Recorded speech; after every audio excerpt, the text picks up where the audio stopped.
రాష్ట్రంలో రక్తసిక్త రాజకీయాలు చేయాలని చెప్పి ఇప్పుడున్న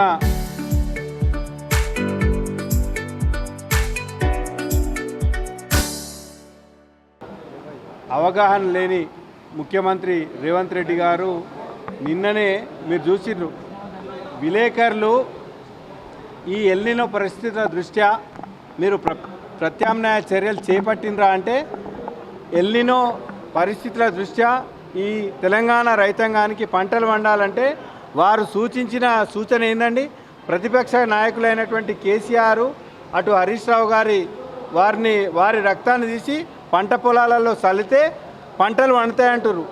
ఇదేనా మరి ముఖ్యమంత్రి రైతాంగానికి ఇచ్చే సలహా అనే విషయం తెలంగాణ ప్రజానికం పక్షాన హరీష్ రావు గారి నేతృత్వంలో మేము ఇక్కడ సిద్దిపేటలో బీఆర్ఎస్ పార్టీ కార్యకర్తలం. వారి రక్తదాహం తీర్చడానికి మేము రక్తదానం చేస్తున్నాం. మేము రక్తానికో వెనకాడం. కానీ నువ్వు ముఖ్యమంత్రిగా మీరు నిర్వర్తించాల్సిన బాధ్యత ఏంది?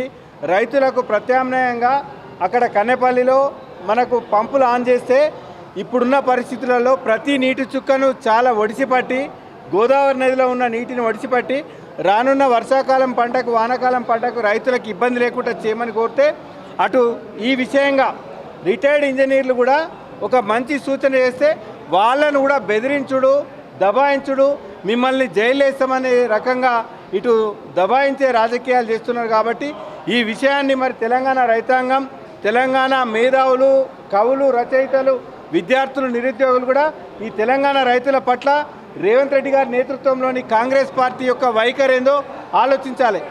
ఈ విషయంగా మరి ప్రతి విషయంలో రేవంత్ రెడ్డి గారికి కాలేజ్ చెప్పిన చంద్రబాబు నాయుడు గారి మెప్పు కోసం తెలంగాణ రైతుల ప్రయోజనాలను పణంగా పెట్టి అక్కడ పట్టిసీమ గలగల ఇక్కడ కన్నెపల్లి పంపులేమో వెలవెలబోయేలాగా ఈ వైఖరి తప్పు.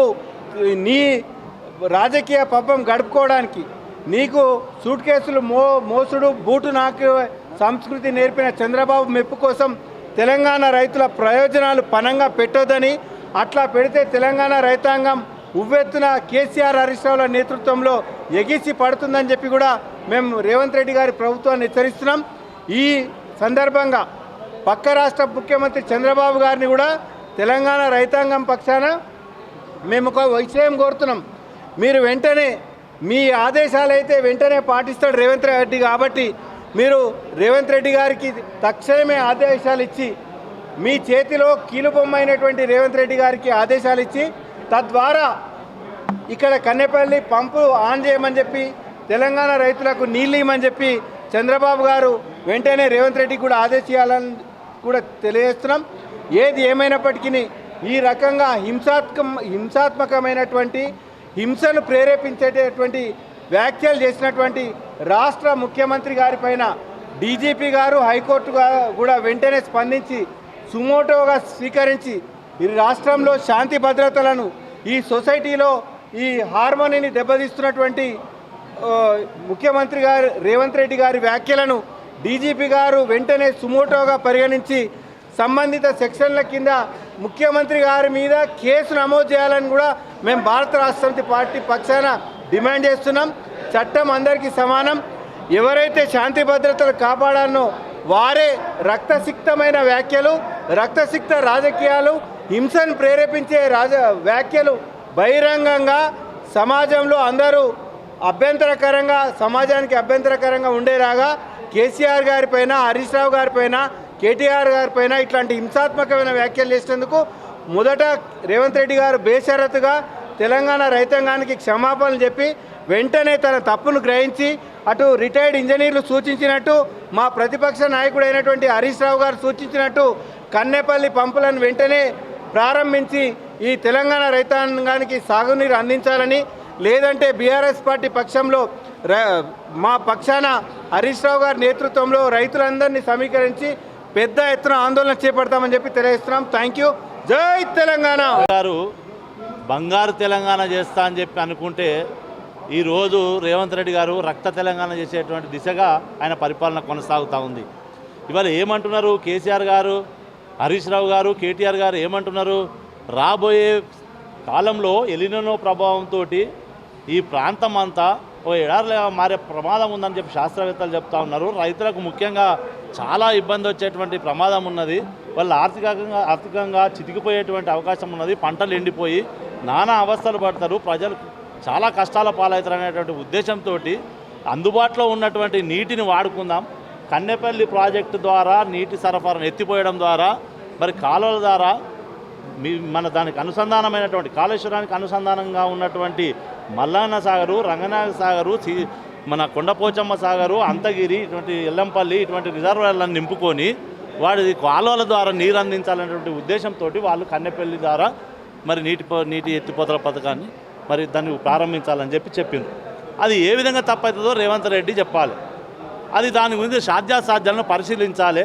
అవసరమైతే ఆయన మంత్రుల బృందాన్ని పంపుతాడా, మరి ఆర్థిక శాస్త్రవేత్తలను పంపుతాడా, ఇంజనీర్లను పంపుతాడా, పంపి నిజాలు నిగ్గు తేల్చాలి. ప్రజల ముందు ఉంచాల్సినటువంటి బాధ్యత గల ముఖ్యమంత్రి పైన ఉంటుంది. అది పక్కకు పెట్టి ఒక నోటి దూషణకు మన ఎవరు కూడా ఈ సమాజంలో హర్షించినటువంటి ఏ వర్గం కూడా హర్షించినటువంటి విధంగా ఆ భాష మాట్లాడడం అనేది అది దేనికి సంకేతం అని చెప్పి సందర్భంగా మేము ఆయన డిమాండ్ చేస్తూ ఉన్నాం. ముఖ్యంగా ఈరోజు ఒక మాట ఎవరు కూడా చిన్నపిల్లలు కూడా వాళ్ళు అసహించుకుంటా ఉన్నారు. ఈ రోజున టీవీల ముందర కూర్చున్నటువంటి చిన్నపిల్లలు, మహిళలు మరి హరీష్ రావు గారిని మరి కేటీఆర్ గారిని కోసి ఆ రక్తం పంట పొలాల మీద చల్లితే అవే నీళ్లు వారుతాయి అనేటువంటి విధంగా మాట్లాడుతున్నారంటే ఈ రాష్ట్రాన్ని రక్త తెలంగాణగా మార్చే దిశగా అడుగులు వేస్తున్నాడు రేవంత్ రెడ్డి అని చెప్పి సందర్భం మేము భావిస్తూ ఉన్నాం. దయచేసి మేము ఈ సందర్భంగా ఈ రాష్ట్రంలో ఉన్న ప్రజలకు కానీ ఈ ప్రాంతంలో ఉన్నటువంటి రైతులకు కానీ మేము విజ్ఞప్తి చేస్తూ ఉన్నాం. మరి ఈ ప్రభుత్వ తీరు ఇదే విధంగా కొనసాగితే మరి రాబోయే కాలంలో మన హక్కుల సాధనకు, మన నీటి సాధనకు, మన పంటలు పండడానికి మరి మరొక పోరాటం చేయాల్సినటువంటి అవసరం వస్తుంది.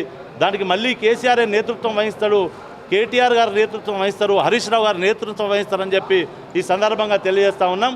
ఏదేమైనప్పటికీ బీఆర్ఎస్ పార్టీ పక్షాన రైతుల ప్రయోజనాల గురించి ఎంత దూరమైనా వెళ్తాం.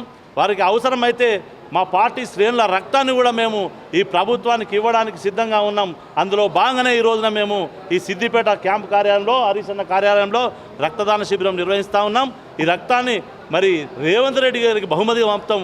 మరి దీన్ని వాళ్ళు నీళ్ళుగా వాడుకుంటాడా, రక్తాన్ని ఈ రాష్ట్రమంతా మరి పంచుతాడా, పరుస్తాడా ఆయన నిర్ణయించుకోవాలని చెప్పి ఈ సందర్భంగా మేము డిమాండ్ చేస్తూ ఉన్నాం.